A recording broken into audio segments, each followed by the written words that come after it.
Good morning, class. Today we're going to be reading Chapter 3 from Trapped in a Video Game by Dustin Brady. Chapter 3, Blast, Blast, Squawk. I did the thing you're supposed to do when a man-eating praying mantis starts charging at you. I screamed like a girl. Ah!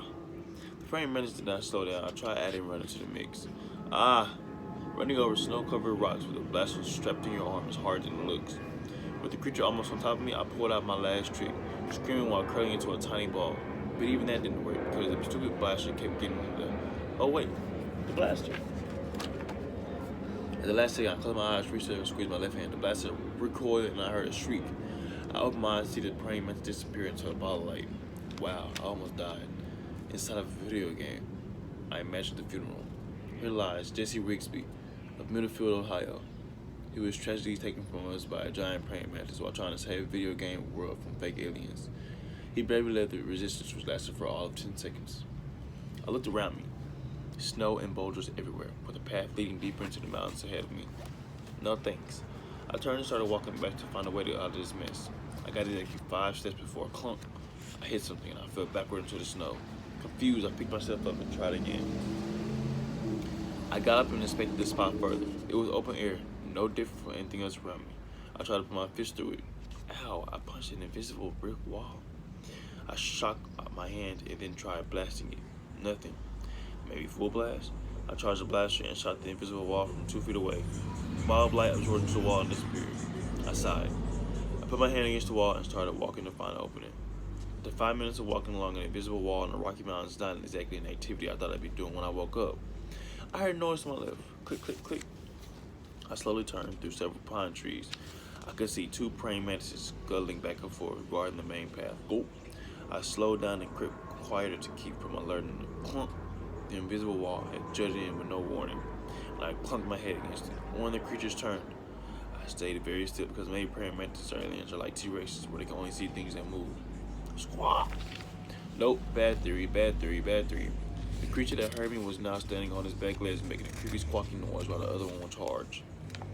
I ran as fast as my little legs would take me. While climbing over boulders and dodging trees, I kept reaching back and wildly blasting at my attackers. It may not surprise you to learn that creatures with 6 nimble insect legs were quickly gaining on the off-balance person who did not post a mile time to be proud of in gym class the previous week. Got one.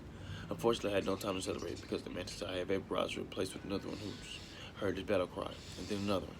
I found a path and continued running and blasting wildly behind me, really wishing I brought my inhaler. Who brings an inhaler to a video game? I blamed Eric. He should have texted, come over.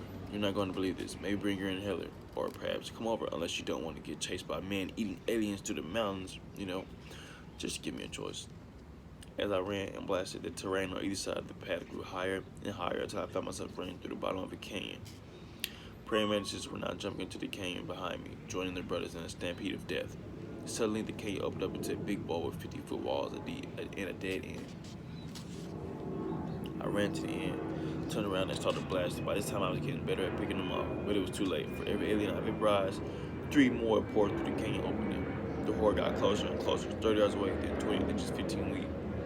I continued shooting while closing my eyes, preparing to meet my end.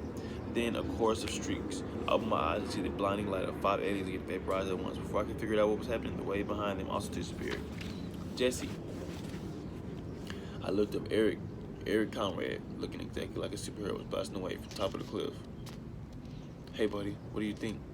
This is the worst. Get me out of here, I screamed. Glad you're having fun. Try charging up to full blast. I did what he said, it worked. I got a whole group with 1 blast. Eric and I worked together on clearing the entire canyon of aliens. After 5 minutes, the only group left was 3 stragglers coming in through the opening. I turned around and watched Eric line up the shot, and that's when I saw it. Sneaking up behind Eric was a jet black creature that looked a little more alien than praying mantis with 5 legs and 1 long bastard arm.